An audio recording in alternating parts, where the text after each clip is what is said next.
The Lord be with you. A reading from the Holy Gospel according to Luke.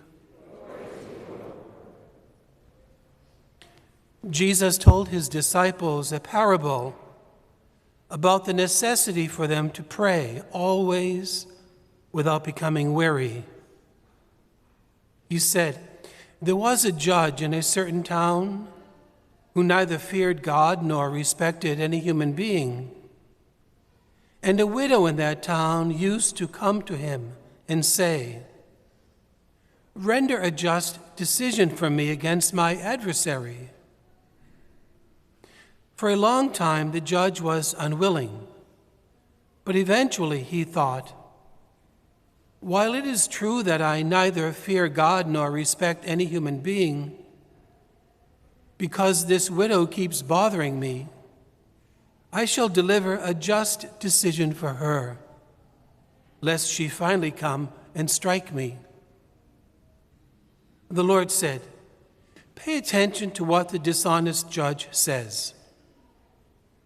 Will not God then secure the rights of his chosen ones who call out to him day and night? Will he be slow to answer them? I tell you, he will see to it that justice is done for them speedily. But when the Son of Man comes, will he find faith on earth?" The Gospel of the Lord.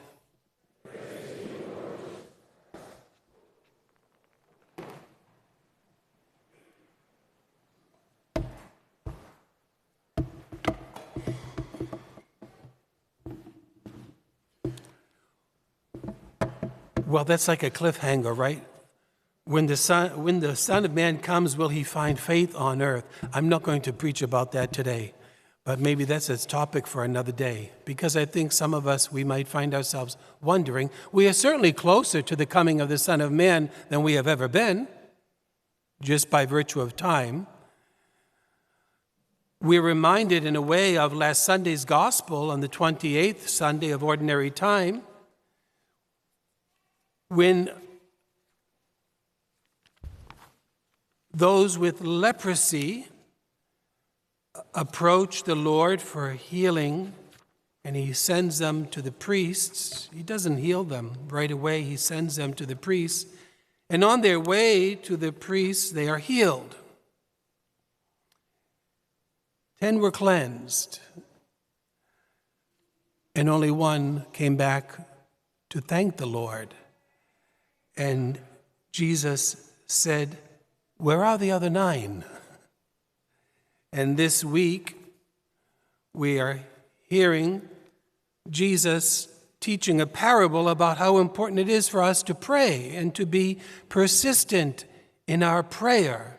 And he likens it to the widow, the innocent widow, who approaches the unjust and dishonest judge. Now, that's not God, we know, because God is not unjust or dishonest, but the widow approaches the unjust and dishonest judge, and she badgers him with her pleas. And finally, he gives in to her plea, because he's afraid if I don't give in to her plea, maybe she's going to come back and hit me. Pay attention, he said, to the words of the judge, and be persistent in prayer. So the topic is persistence in prayer. The scriptures today remind us, St. Paul reminds us, to be persistent whether it is convenient or inconvenient. Okay, let's start with that. It's not convenient to pray. Don't you know I have to go to work? I have to cook the dinner. I have to go to Publix. I have two soccer games on Saturday to go to, and my daughter's in Girl Scouts and swimming lessons, and I have to take care of my elderly aunt. It's not convenient to pray. I don't have time to pray. Isn't that true? I mean, that's real for many of us. Of course, we have time to do the things that are important for us. St. Paul says to be persistent in our prayer, whether it's convenient or inconvenient. So maybe I'll give you a little trick. If your life is anything like the one I just described, because you're busy keeping your marriage together, raising the children, earning money to put food on the table and to pay your taxes, all of those things, sure, you're busy. You're not a monk living in a monastery who has nothing to do except to pray. So how about this? The first thing you do when you get out of bed in the morning is you give your day over to God. Lord, I give you this day, everything that's going to happen today. All my prayers, all my joys, all my works, all my sacrifices. I have no idea what is coming. I give them to you, make something good happen. Then you can go about your day. That's called the morning offering. Oh, if you want to take it a little further, in the Catholic tradition, we have the beautiful Angelus prayer. You can say morning and noon and night. Stop 5 minutes. Remember the Incarnation. Well, maybe from time to time, my goodness, after you shave, I'm not talking to the women now, okay? After the husband shaves on his way into the shower, he could say maybe 10 Hail Marys, a decade of the Rosary. We can fit prayer in, certainly, as inconvenient as it may be. We have a wonderful example in the first reading here of the importance of prayer and why it is that we come to church on Sunday. Do you ever wonder that? By the way, thank you for being here. Thank you for being here.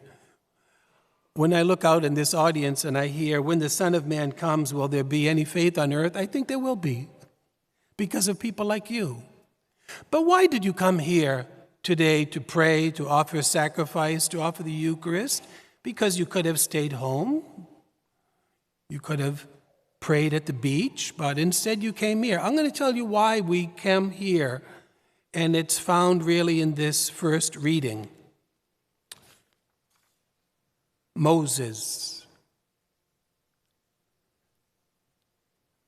Amalek has waged war against Israel, and so Moses goes to Joshua, and he says, okay, Joshua, go out and fight, and don't worry, I'm going to stay here and I'm going to pray for you.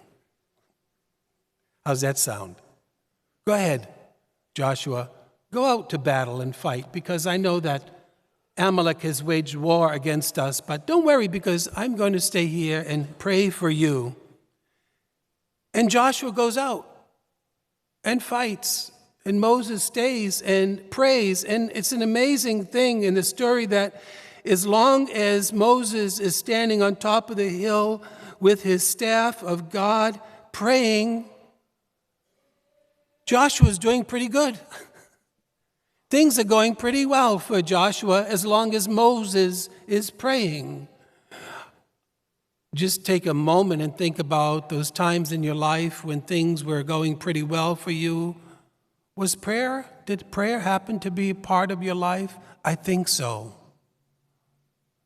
Sometimes, whether it's convenient or inconvenient, when we are praying, things seem to be going just a little different. They seem to be going pretty well. But you know, as the story goes on, Moses keeps his hands raised up. Israel was better off for it, but Moses gets tired. And his hands begin to fall. But what happens? He has Aaron and Hur. Ben-Hur, remember the movie? One on each side, Aaron and Hur, and they hold his hands up. That's why you're here. Because beside you this morning in this assembly is Aaron and Hur. You maybe haven't met Aaron or Hur. You have no idea the person sitting beside you, the burdens they are carrying, the fears that are devouring them. You have no idea about their human suffering, but they come here because they need you to help them keep their arms raised in prayer. We do this quite silently, even though we don't know it. Do not take for granted the power of prayer and the power of 2 or 3 gathered together in my name. Now, what about that prayer? Prayer, by the way, is work. The word liturgy comes from the Greek. It means work of the people. And I don't want to offend anybody. This is why many people who leave the Catholic Church and they go to the 1122 Church or whatever it's called, and why do you go to, what attracts you about the church? Oh, I just love the music. It's just upbeat. It's just exciting. It's not work. Make no mistake about it. Liturgy is work.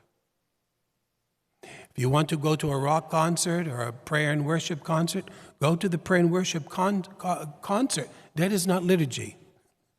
What we do here at liturgy is something very unique, and I want to just make one example. In a few minutes, the priest and deacon will descend the sanctuary, and members of the congregation will bring to us gifts of bread and wine. And the gifts of bread and wine will be brought to this altar. It's called an altar of sacrifice. Prayer is sacrifice. And the priest will raise the bread, and he'll raise the chalice, and he will say, "Blessed are you, Lord God, King of the universe. Through your goodness we have this wine to offer. Fruit of the vine and work of human hands may become for us our spiritual drink." I'll just stop with that for a moment. God didn't give us wine. God didn't give us bread. God gives us wheat, and God gives us grapes. And we do the work, humankind does the work, to turn the grapes into wine and the wheat into bread. My brothers and sisters, what happens at this altar, what the priest receives in the bread and wine, which will become the body and blood of Christ, is your work, your sacrifice, your prayers. So from now on, as a way of getting maybe more engaged in what is happening on the holy sacrifice of the Mass, when you see the priest raise the chalice filled with wine, put all your sufferings in that chalice. That's a good thing to do. When you see him raise the paten with the bread that will become the body and blood of Christ, put all your family members there, or whatever it is that you would like to offer to the Lord. That is the work of the church. That is the work of prayer. That is the work of the liturgy. God does not give us wine. God does not give us bread. God gives us wheat, and God gives us grapes that we work to become bread and wine. Prayer is work. But then you say, "Deacon, that sounds very nice, but I pray. I've tried those prayers. I go to Mass, and my prayers are not answered. I feel like my prayers are not answered." Now, this is a little review, okay? God answers every prayer. How do we know? He tells us so. As a matter of fact, in today's psalm, we sang, "Our help is from the Lord, who made heaven and earth. I lift up my eyes toward the mountains. Whence shall help come to me? It comes from the Lord." God answers every prayer. Now, prayers are answered in 3 ways. Yes. That's how my mother would answer prayers. When I wanted something badly enough, I went to my mother. She'd say, "Yes, Deacon, you can have it." My father, on the other hand, he always answered in the second way, "No." I remember once when I was about 13 asking Dad, "How come you always say no?" "Because you need to learn no. it'll make you stronger. Sometimes God answers our prayers with no to make us stronger. Or maybe because God knows what's good for us, and perhaps God knows what it is that we're praying for will not have good results for us. And the other way that God answers prayers is wait. And so we wait. Yes, no, and wait. And when it comes to waiting, I like to share a story of a modern day saint that most of us saw on the stage of life. Saint Mother Teresa of Calcutta. Her picture is up there in the stained glass, the second window up there, second window in. Blessed Saint Teresa of Calcutta. She was born to a very wealthy Albanian family.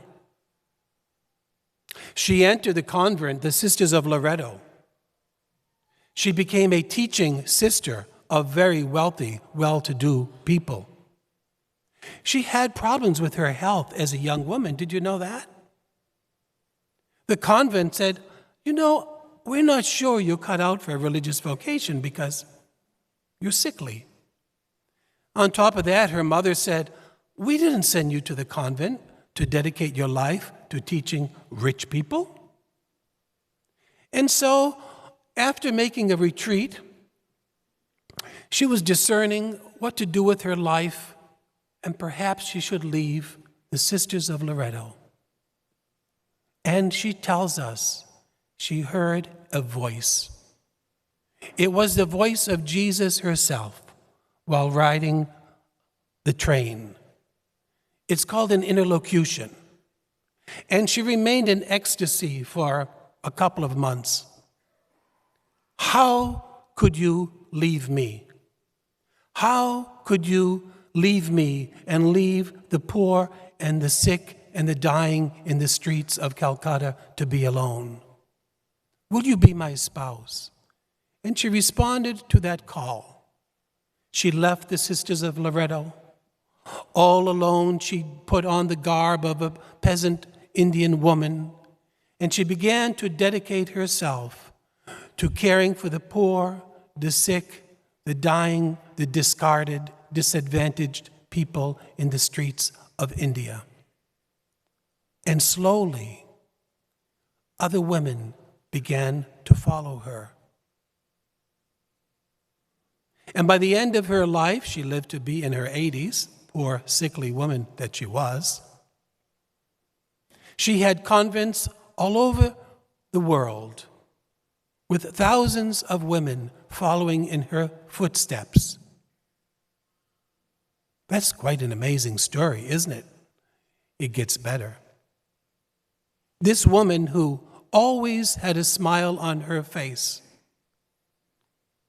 Even when a businessman, she told one story of asking a businessman on an airplane, he got into conversation, where are you going? I'm going to some country to take care of the homeless.